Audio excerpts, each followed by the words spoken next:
I hope that now I'm audible now. Yes, sir, you audible. Okay. Yeah. I Ma'am? Hello. Yes, ma'am. Good afternoon, all. Hello. Is it audible? Good afternoon, ma'am. Yes, ma'am, it is audible. Good afternoon. Good afternoon, ma'am. Today we have with us Dr. Yogesh Sharma. Very good afternoon. Good afternoon, sir.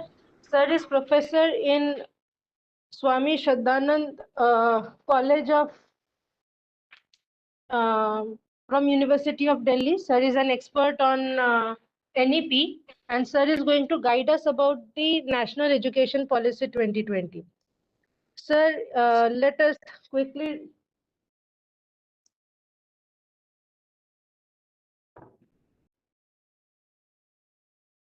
So let us have a quick view about or quick introduction of the sir.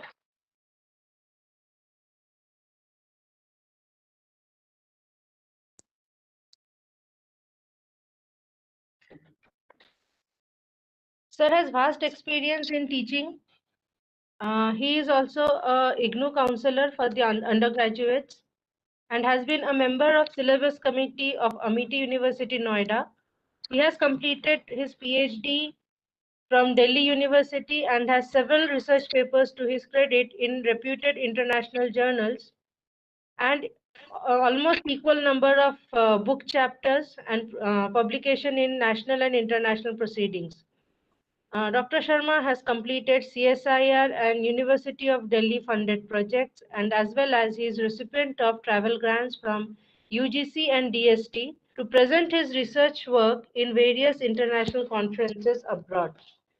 Dr. Sharma is editorial board member of Global Journal of Chemistry and is associate editor of Journal of Integrated Chemical Sciences. He is a review member of Scientific Papers, Material Chemistry and Physics, which is a Elsevier journal, and Journal of Social Science and Technology, which is a Springer journal. He is life member of Material Research Society of Singapore, life member of International Material Institutes, Indian Society of Material Chemists, and Green Chemistry Society, RSC London, and Green Chemistry Network Center, University of Delhi. His major research interests are solid-state chemistry, microanalytical techniques in chemical analysis, green chemistry, sensing sciences, nanosynthesis, and their applications. Sir, we are very grateful to you for accepting our invitation and will be guiding us on NEP. Welcome, sir. Thank you very much, madam. Actually, on the short notice, I came to know that I have to deliver a lecture in the evening. So I'm not that much prepared, but even that NEP, that is an interesting, topic for me. So today I'm going to talk on it. So I also welcome all of you that you are going to attend this lecture. So first of all, if we talk about a National Education Policy 2020, so definitely it is a very new policy, and everything which is new, that is fascinating also, so interesting also. So everybody is interested to know that what is this NEP and what are the benefits of it when it will be implemented. So first of all, we know that we are going through the system which was established by Macaulay, right? So Macaulay, he has established the system so that a lot of bureaucrats can be produced by this education. So, but now government is very serious that the way of this education should change now. So it's a high time. So that's why government is also working on it, and they came with this new education policy. So first of all, the thing is that the purpose of education is for the personality development. If personality development is not taking place by any education, then there is no need of such a kind of education, the education system. So nowadays, the education system which we are following, it is kind of personality development की जगह क्या हो रहा है, personality diminishing हो रहा है, यानी कि पर्सनालिटी का कहीं ना कहीं ह्रास हो रहा है. The students are more interested to get marks only, and they are also feared, right? But education, it gives courage. But nowadays it is doing a different thing, right? So a visionary was there, which name is J. Krishnamurti. On education, he told, he gave some views. First view was the student is caught between his own desire for freedom to do what he wants and society demands for conformity. So, and then the essence of learning is constant movement without a fixed point. So it is a constant movement without a fixed point. A mind that is learning is a free mind, and freedom demands the responsibility of learning.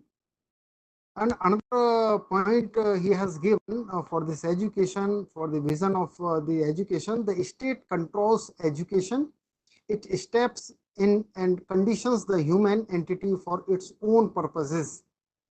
And he also said that it is very important while you are young to live in an environment in which there is no fear. So to live is to find out for yourself what is true. So these are the different points J. Krishnamurti has raised, and definitely it means a lot for the education. So if we talk about the education, so what is education? Whether education is a process, education is a system, education is an institution, or if we use verb as a verb to educate, so it becomes a verb. So definitely education has a vast area. So first thing is, if we talk about the pillars of the education, then we talk about the 4 pillars. First is learning to know. Second is learning to do. Third is learning to live together, and then learning to be. So first point, that is learning to know. It is acquiring a body of knowledge and learning how to learn so as to benefit from opportunities education provides throughout the life. So that is the learning to know. So that is the first pillar of the education. And learning to do, that is acquiring not only an occupational skill, but also the competence to deal with many situations, work in the teams, and a package of skills that enables one to deal with the various challenges of professional life. So that is the second pillar of the learning education. So learning to live together. So developing an understanding of other people and an appreciation of interdependence in the spirit of respect for the values of mutual understanding and peace. So that is the third pillar of the education. And last pillar, if we call it learning to be. So developing one's personality. So in the initial of the lecture, I also told you that purpose of the education is to develop the personality. So developing one's personality and the ability to act with autonomy, judgment, and personal responsibility, while ensuring that education does not disregard any respect of the potential of a person, memory, reasoning, aesthetic sense, and physical capabilities and communication skills. So that is the fourth pillar of the education. One thing that in our education, somehow we forget our traditions, traditional knowledge, जिसको कहते हैं हम संभाल नहीं पाए उस knowledge को because of this Macaulay system of the education.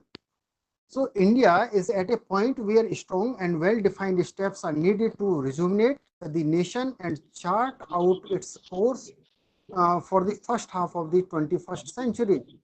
The government of India is in the process of bringing about wide-ranging and bold reforms in almost all sectors to put India at the very top among the progressive nations of the world.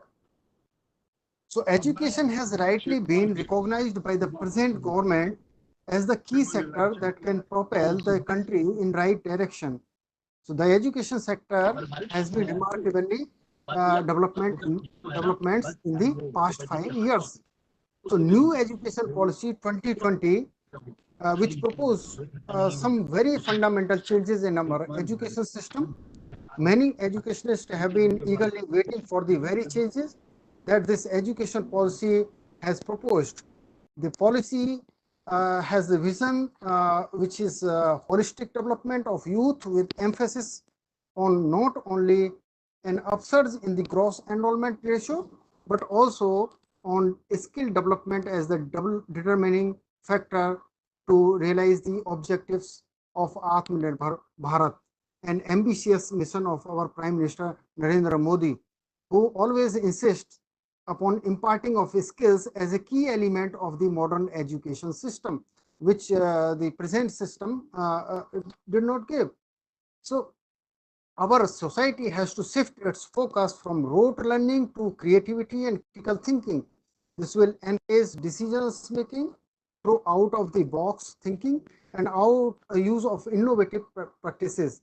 So such revolutionary features will bring about radical improvement from the age old learning merely for the sake of obtaining a degree introduced by the colonial masters. So I always support improving our country's approach toward the vocational courses offered by the various institutes of higher learning. In fact, the undergraduate vocational courses are pivotal in producing skilled graduates in tune with the constantly changing demands of the industry, because this century is for the industries. We know that if we talk about the 1901 revolution, generally started with the engine, and then so our society need skill based education. So this new education policy definitely fulfilled it.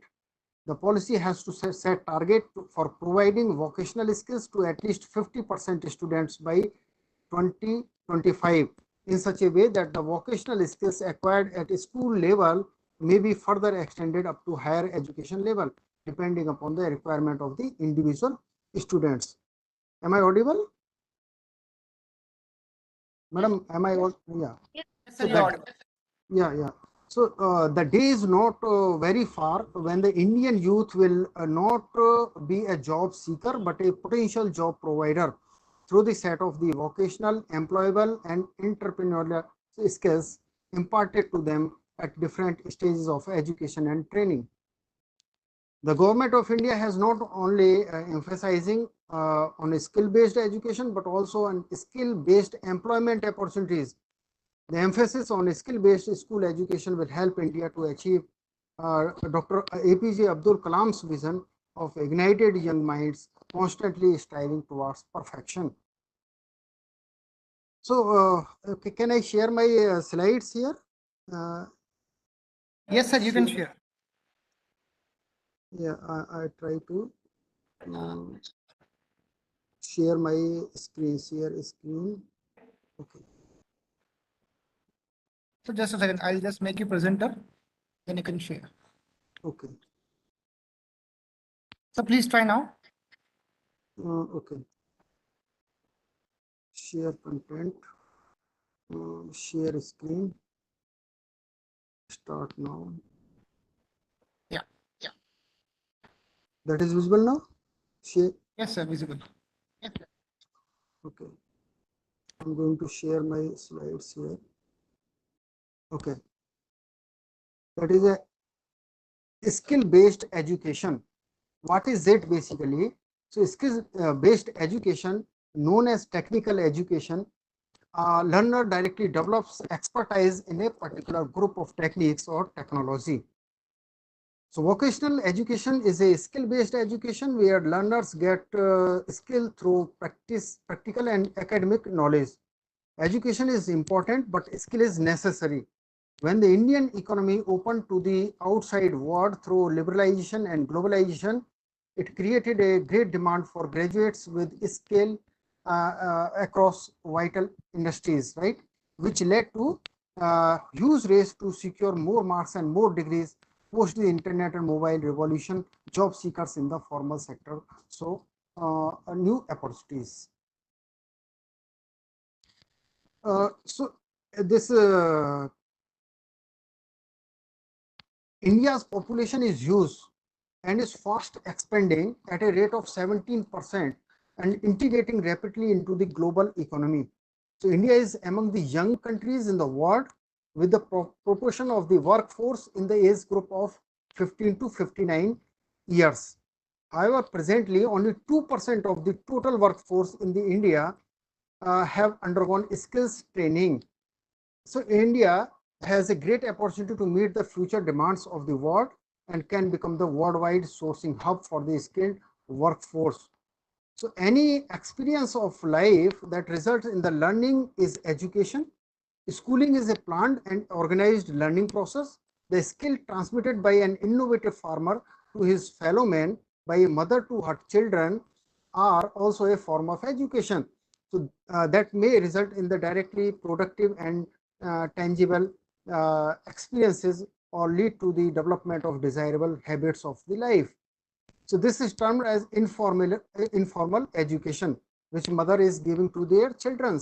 So this knowledge and skill based, skill and development in the training programs, apprenticeship programs are also not likely formal schooling. So still they are educative and contribute to economic growth. They are also known as non-formal, education. So the great Chinese, thinker that was Confucius. Once he said that, "Tell me, and I will forget. Show me, and I may remember. Involve me, and I will understand." So involvement is a must.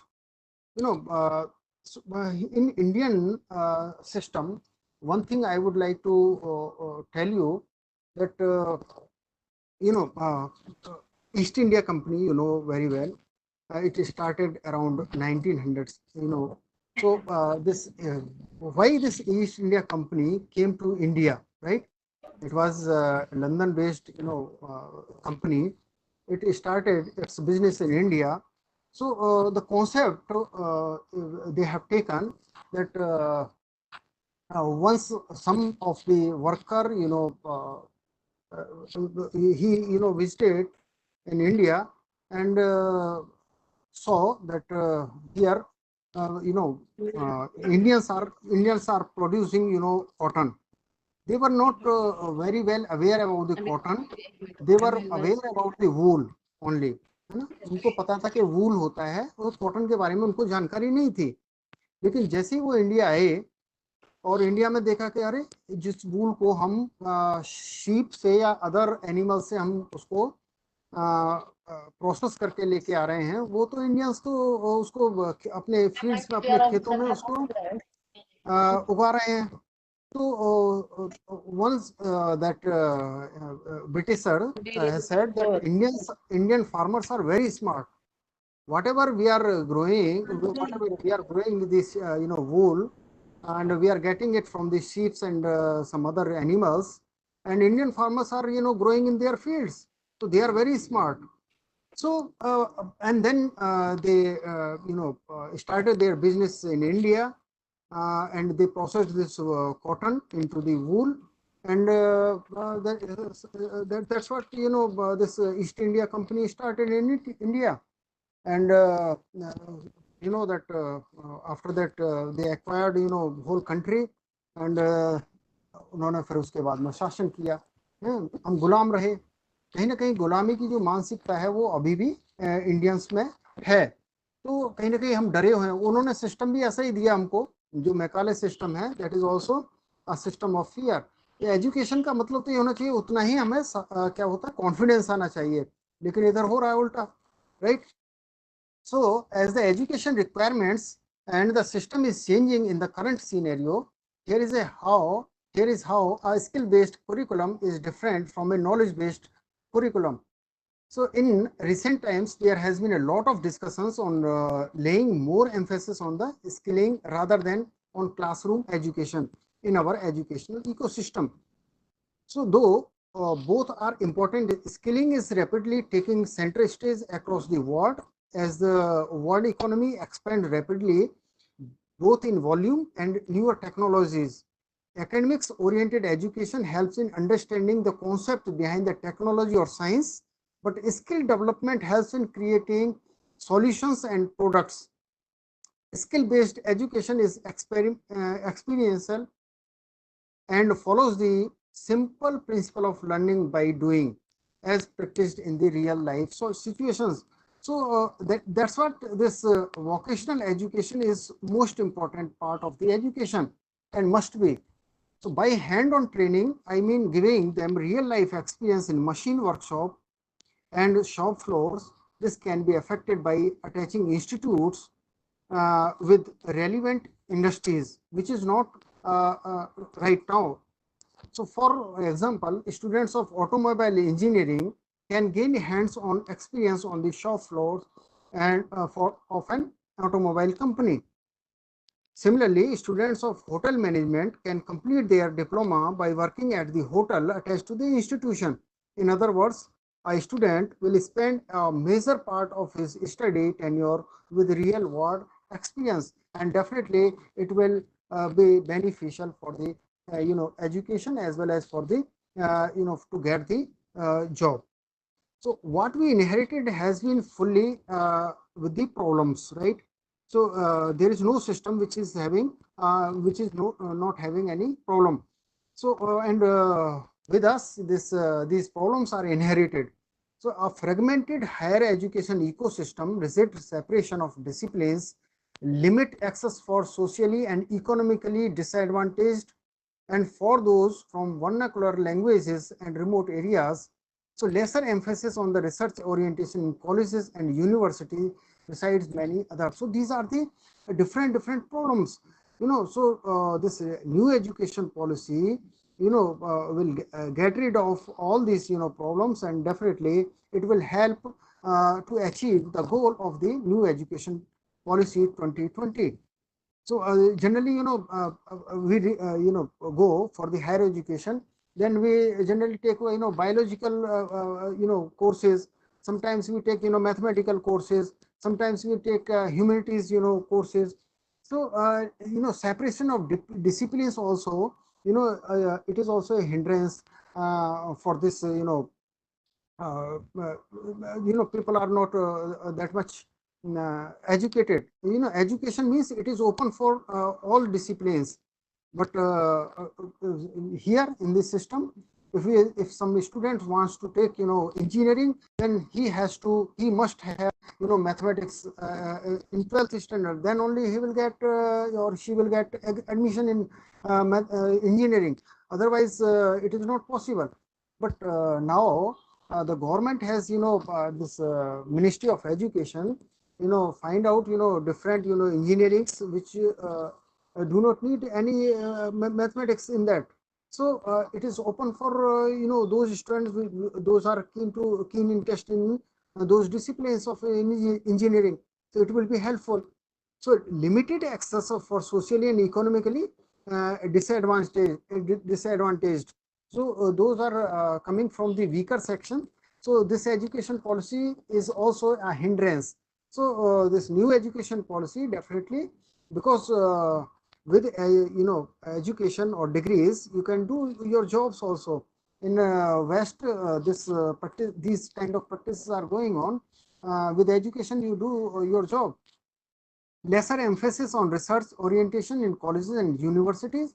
You know that in our system, only main departments or generally big universities, they have the facility to do research. But in colleges in remote areas, if you will see that they are just generating degrees only, okay, without doing any research. But without research, you cannot even imagine, education.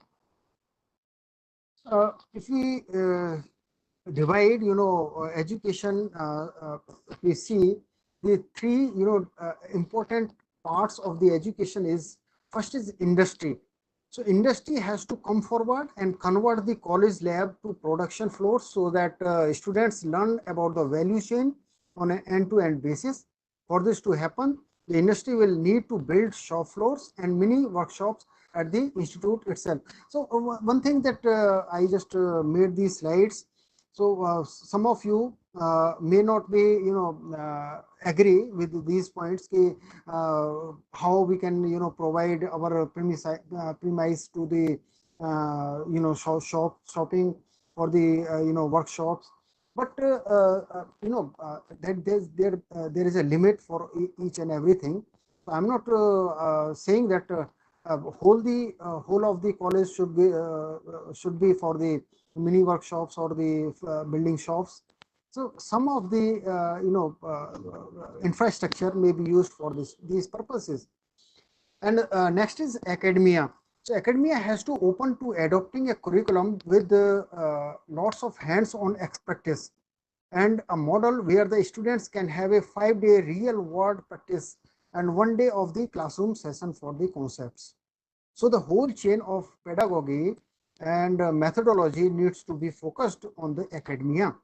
It will mean changes in the curriculum and methodology.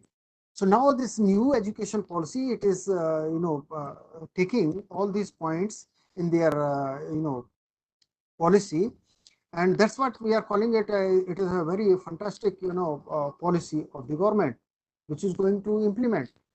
So but in India the problem is implementation. So we Indians are not good implementers. That's why this Britishers, they ruled on us because we were not the implementers. We know we have the knowledge, but we are not good implementer. So government to ensure the implementation of the above mentioned point, policy intervention by the government will enable the academia and industry to set up the infrastructure and curriculum. So our focus, government's focus must be on the implementation. We have the number of policies, but they have not been implemented so well. So that's why system is suffering. So government must focus on the implementation of the points which I have discussed. The government will also need to amend the Apprenticeship Act to allow easy internship and incentives in the industry and the academia to give easy apprenticeship to the students. So new education policy provides attractive incentives and internship policies for the industry, academia, as well as the students. What are the benefits of skill-based education? Flexibility. Skill-based education places the ownership of the learning in the hands of the students. They will, they will go in the field where they have the interest. So there is a flexibility and helps them restrict the big gap of the understanding. But nowadays the system is that somehow parents, they force their children to opt to some particular courses. So that is a hindrance. So if some students wants to pursue some interesting field, then definitely he will or she will work very well in that field. So the assessment demonstrates their competency rather than grades. Now education, this system is completely on the grades. Everybody is running behind the grades or marks, and the education process is a great boon for dropouts. So that is the reason generally student lost their interest in the study and they generally drop the idea of education. So to overcome these hindrances, this new policy, new education policy is there. You know that in Delhi University, from this session onward, it is implementing that they will not take admission on the basis of the grades or marks. So now they are going to, take test for this admission. So definitely it will help. So this is the implementation part of this new education policy. Definitely it will work for because poor student, he or she cannot pursue a higher education because he is coming from or she is coming from remote areas. Their facilities were not that much available. uh, so that's what he or she cannot compete with the students which are coming from the elite society. So this is the assimilation of both the student, poor weaker section as well as the elite class. So the whole structure depends on the individual, where student control their learning with the help of assessment and hands-on projects. So acquiring experience, it is the best part of this. The acquiring without experience, there is no purpose of the education. So in skill-based learning, students are groomed to become successful leaders in their chosen field. To facilitate this process, it is paramount for a student to think beyond grades and acquire real life skills. These tangible experience are often overlooked in the traditional form of the education which we are facing. Another benefit is purpose driven. So purpose is must for any kind of education. So skill based education is definitely more effective, purpose driven, which helps the student receive a clear objectives along with a vibrant culture. It is a perfect mixture of opinions, values and routine to form a solid foundation. So it's definitely empowering the student to become successful in the chosen field. So drop out जो idea है वो थोड़ा कम हो जाएगा student का.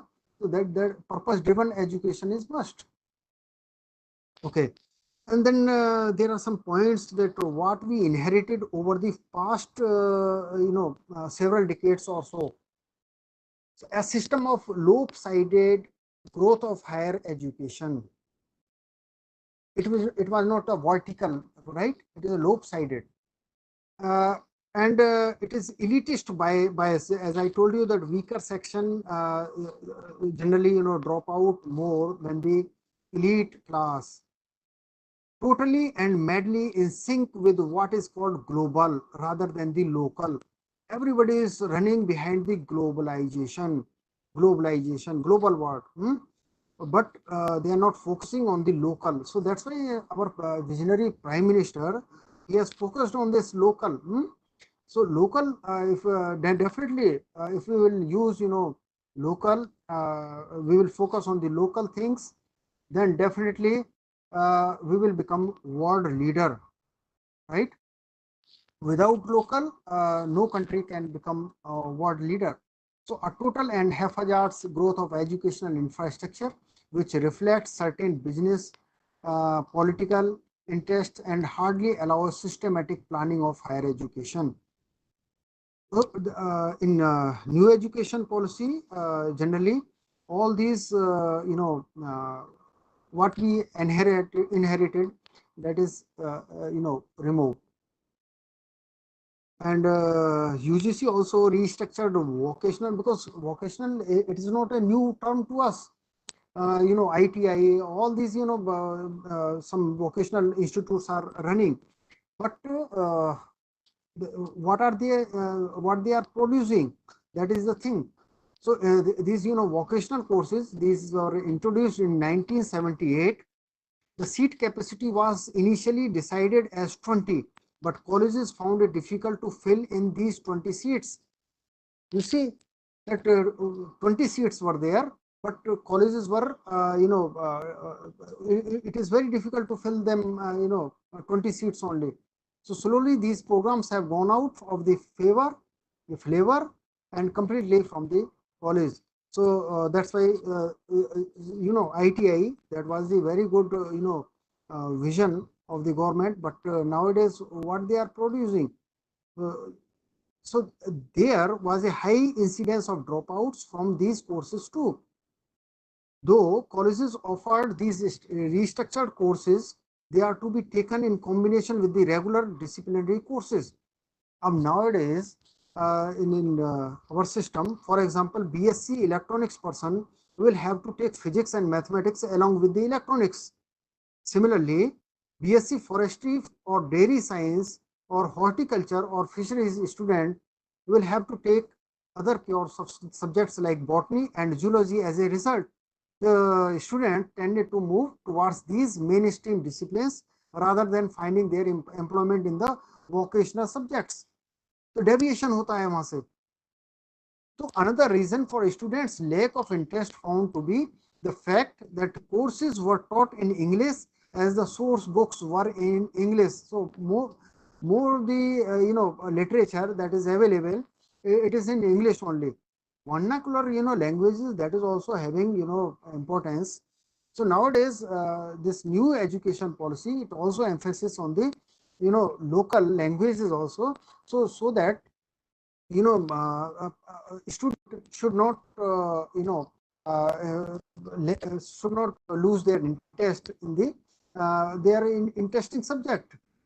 Development of materials in vernacular is a must if we want the integration of community concerns with the higher education concerns. So उससे क्या होगा, integrity बढ़ेगी. NEP then comes out with a few targets. So these are the different targets which this NEP has. That by 2025, at least 50% of learners in school as well as higher education system shall have exposure to vocational education. So that is the target of this new education policy. That vocational education will be well integrated with the educational offerings at school as well as higher education. The higher education institutes will offer vocational education either on their own or in partnership with the industry and NGOs. A Bachelor of Vocational degrees will continue to exist, but vocational courses will be available to students enrolled in all bachelor degree programs, including the 4-year multidisciplinary bachelor programs. So these are the targets which this government expect in 2025. And these are the different courses like dairy science, horticulture, agriculture, forestry, fisheries, like so on, right? Electronics. These courses must be restructured in this NEP, BSc, BA, BCom, right? So there should not be a hindrance that one student, if he or she is interested in dairy science, so it should not be must that he or she is studied this botany at the 12th level. So restructure of these courses is must. So you see the NEP 2020, this places the statistics from the 12th 5-year plan 2012 to 17, which estimated that not only a small portion of Indian workforce in the age group 19 to 24 years received formal vocational education, that is less than 5% in Indian context. But if you see other countries like USA, that is 52%, in Germany that is 75%, and South Korea that is 96%. So there are some challenges also of these this new education policy 2020, that is skillification, because current syllabus hai that and the skills taught are matched with the skill. Employers are looking for an apples to apple comparison, means there should not be any difference. So that's why if you are skilling a student, it must be perfect, because in private sector, if a student goes to take job, then definitely they will compare it apple to apple, means there should not be any difference. market aligned skills are identified and emphasized. So it is very difficult, कहने में आसान होती है बहुत सारी चीजें, but in implementation it is very difficult. So market aligned skills provide करना, that is also a challenge. In demand skills are identified skills that educators may want to add to their curriculum. That is also a challenge. Sometimes in system also, hope that if all the like-minded people, it is very difficult. So that's why some hurdles are there to shape the curriculum also. The analysis shows where needed skills are taught in other programs and could be across applied through curriculum modifications. So non-traditional education is largely taking the place of degree. So that is the conclusion of this education system, because we are in the non-traditional education is largely taking the place of degrees, including coding and software development. Will these emerging targeted courses replace university degrees altogether? A 4-degree in nursing coupled with a registered nurse certification means the learner has at least been exposed to a certain type of courses with specified content. In short, there is a level of trust in the marketplace and the understanding of the quality. So these are the different points of the new education policy 2020 which I want to emphasize. And this the beauty of this new education policy is that it is having skill based education. So more focus is on the skill based education, and definitely it will work. And student when they will get degrees with this skilled courses, definitely they will do wonderful job in their future, right? So बात वही है कि हम अपनी जो knowledge थी, जो हमारे शास्त्रों में, हमारे एंशियंट कल्चर में थी, उसको कहीं ना कहीं हम भूले हुए थे, और कहीं ना कहीं मैकाले ने एक हमें ऐसा सिस्टम दिया जिसके भ्रमजाल में फंस करके और कहीं ना कहीं हम डेविएट हो गए. तो कहीं ना कहीं गवर्नमेंट को, जो प्रेजेंट गवर्नमेंट है, उसको ये ध्यान में है कि we have to come back to the our golden period. तो उसके लिए हमें एजुकेशन पॉलिसी पर ध्यान देना होगा, और that's what this new education policy came into the existence. Thank you very much. I think I should stop my talk here with these words. Thank you very much, madam, for inviting me on a short notice. Okay, I was not very much prepared for it. That's why I chosen this general topic for the talk. Thank you, Hello. madam. Hello. Yeah, You, madam. sir. This was really a very nano-sized notice for you. Actually, we had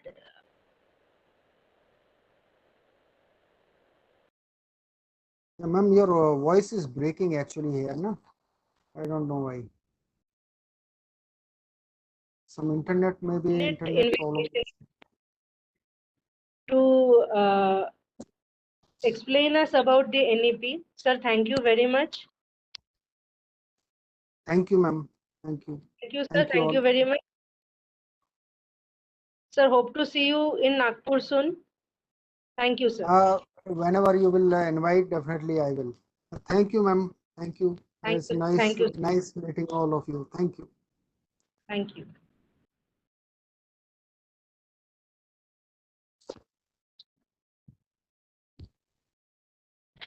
Hello, dear delegates. Tomorrow we are having our valedictory function in offline mode.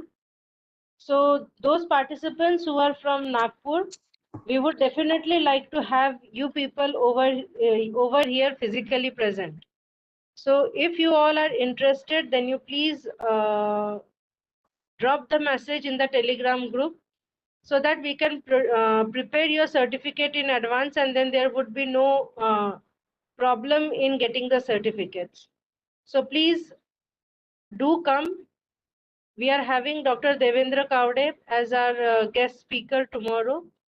He is Senior Advisor in National Assessment and Accreditation Council, that is NAAC. He is going to interact with all of us. So please do come and do visit our college.